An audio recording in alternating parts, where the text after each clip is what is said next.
Est-ce que vous saviez que plus de 50% des projets de transformation numérique échouent?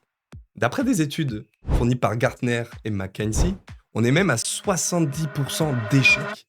Est-ce que vous vous rendez compte quand même du taux d'échec sur le nombre de projets de transformation numérique? C'est énorme, ça veut dire qu'un seul projet sur trois qui y arrive réellement. Et les raisons, on n'en parle presque jamais. C'est pas l'intégrateur logiciel qui va vous en parler, parce que lui, son objectif, c'est de vous vendre des licences. C'est pas non plus des amis à vous qui vont vous en parler, parce que c'est des projets qui sont complexes, et ça tient à vous. Et dans cette vidéo, je vais vous expliquer les erreurs que font la plupart des dirigeants, les entreprises qui veulent faire un projet de transformation numérique, qui oublient certaines choses, et qui mettent le budget pas forcément au bon endroit. Et je vais vous donner toutes les pistes, tous les secrets, si on peut dire, pour essayer de faire en sorte que vous soyez dans les 30%, et peut-être qu'un jour, finalement, on serait plutôt à 70% de réussite, en tout cas, je l'espère.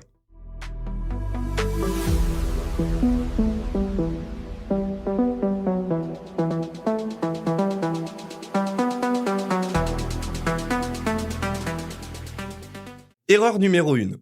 C'est un projet informatique. Spoiler alerte, non. Alors tout le monde dit: «Mais attends, je comprends pas». Souvent des clients nous disent: «Il nous faut des super informaticiens». C'est la première erreur. Si vous cherchez des informaticiens, vous avez déjà eu un échec. Alors vous allez me dire: «Mais non, mais attends, je comprends pas, c'est un projet informatique». Vous n'avez pas besoin d'informaticiens. Un projet de transformation numérique, avant tout, c'est un projet humain. Ce qu'on va chercher, c'est la personne qui va vous accompagner, c'est avant tout son savoir-être, avant son savoir-faire. Et dans le savoir-faire, on va pas aller chercher ses compétences en informatique, être capable de savoir comprendre vraiment, comment fonctionne, un ordinateur, peu importe. C'est pas ça, en fait, qu'on a besoin. On a besoin qu'il comprend votre métier. Et ça, c'est la plus grosse erreur qu'on fait. On se dit: «Je vais prendre un technicien en informatique, il va gérer mon projet ERP et tout va bien se passer. Ou mon projet de transformation numérique, c'est un expert en informatique». Sauf que c'est vraiment une erreur. Erreur numéro 2, on oublie souvent le triangle où, un projet de transformation numérique doit se faire entre 3 personnes. Premièrement, il y a le client, évidemment. Et souvent, les clients, par nécessité de coût, de budget ou même en disant: «J'ai le temps, j'ai envie de m'investir», ils vont porter le projet en interne. Ça veut dire que ça va être eux, un peu les maîtres d'œuvre de cette transition numérique, vont dire: «Non, non, mais c'est ma société, je vais m'en charger, c'est moi qui vais accompagner les équipes, c'est moi qui vais être en direct avec l'intégrateur logiciel». C'est une erreur. Et ce qu'on remarque, c'est que quasiment 80% des cas où le patron, c'est celui qui est le maître d'œuvre, le chef de projet en interne chez le client, ça échoue systématiquement. Ensuite, il y a la deuxième entreprise, donc il y a l'intégrateur du logiciel.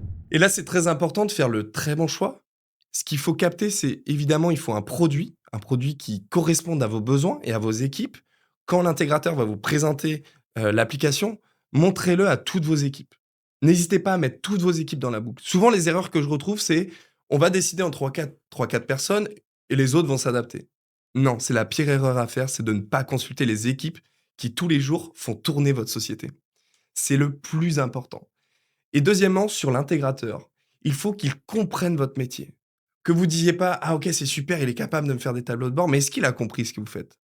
Est-ce qu'il sait que vous avez un système de relance un peu particulier? Est-ce qu'il sait que vous avez une facturation au 15 du mois et que ça entraîne des processus quand même différents, que vous êtes en prélèvement? Est-ce qu'il comprend en fait vos intérêts?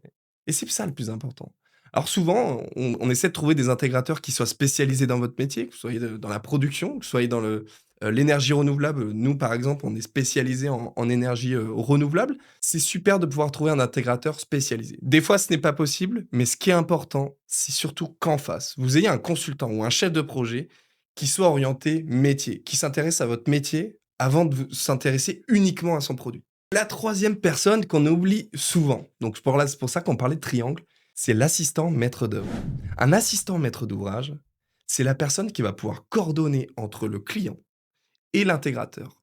Parce que chacun a ses intérêts. L'intégrateur, son objectif, c'est de vendre des licences et de faire du chiffre d'affaires. Que vous mettiez en place la solution, que ça fonctionne pour vous, j'ai envie de dire, c'est pas forcément sa problématique. Si derrière ça tourne, et tant mieux. Donc, il a pas ses intérêts. Le client, pour lui, c'est il veut l'intégralité, il veut tout. Il veut que tout soit fait automatiquement, qu'il y ait une IA même qui fasse cette vie, qu'en fait, il soit là et qu'il fasse plus rien. Le rôle de la MOA, on l'oublie souvent. L'assistant maître d'œuvre, son rôle, c'est de venir coordonner et piloter. Dire au client: attends, adapte-toi à ce processus, peut-être qu'on peut, faire d'une manière différente» et voir avec l'intégrateur en disant: «Attendez, l'intégrateur, vous êtes engagé sur ça, vous ne le faites pas. Attendez, mais vous êtes sûr d'avoir bien compris notre besoin?» et surtout de prendre le temps. Un intégrateur a besoin d'avoir une seule personne dédiée. Souvent, on va essayer de mettre tous les gens de l'entreprise dans toutes les réunions. Déjà, vous allez perdre du temps, perdre de l'argent. Il vous faut une seule personne. Alors oui, ça a un coût de prendre un assistant maître d'ouvrage, certes, mais est-ce que vous voulez faire partie de ces 30% ou ces 70%? Et l'erreur numéro 3, souvent le budget est aussi mal anticipé. Je ferai une vidéo d'ailleurs sur ça pour aller plus en détail sur ces éléments. Parce que 80% des projets, désolé, coûtent plus cher que prévu. Et oui, dans les projets informatiques, généralement, on définit un cahier des charges au début avec le maître d'œuvre, mais les process évoluent. On a oublié quelque chose. Et c'est normal, en fait. Il faut le prendre en compte dès le début. On a beaucoup de coûts cachés. Alors, voilà, je vous l'expliquerai vraiment dans une autre vidéo, mais on a des coûts cachés. Et donc, c'est très important de partir du principe que le budget, quoi qu'il arrive, que vous avez défini et que l'intégrateur vous a donné, va être multiplié quasiment par 1,5. C'est dur à accepter, mais si vous avez vraiment un budget qui est proprement défini, ça va être dur de passer. Un projet de transformation numérique, souvent, ça évolue. Mon conseil, c'est de garder 15 à 20% de marge. Donc, pour résumer cette vidéo, il y a vraiment 3 erreurs à éviter. C'est pas un projet informatique, c'est un projet humain. Mettez vos équipes, concertez-vous. Vous êtes en train de refondre l'intégralité de votre structure. Il faut que tout le monde soit intégré, qu'en face, vous ayez un consultant qui vous comprenne, avec un maître d'œuvre qui soit entre les deux, ou un maître, vous pouvez avoir quelqu'un en interne vraiment qui a ce sens de l'humain, qui puisse coordonner, et ça c'est important. Et anticiper en amont que le budget puisse également évoluer sur court ou long terme, parce que c'est aussi ce qui va structurer votre entreprise. Merci d'avoir écouté cette vidéo. Encore une fois, c'était avec plaisir en tout cas de présenter ce sujet-là, donc qui était vraiment autour des échecs des projets ERP. Je vous rassure, évidemment, je suis persuadé que vous ferez partie des entreprises qui vont réussir leur transition numérique, mais ne faites pas ces erreurs. Merci de votre écoute, n'hésitez pas à vous abonner, mettre un j'aime également sur la vidéo. C'était Alexis Delhomme et à très vite.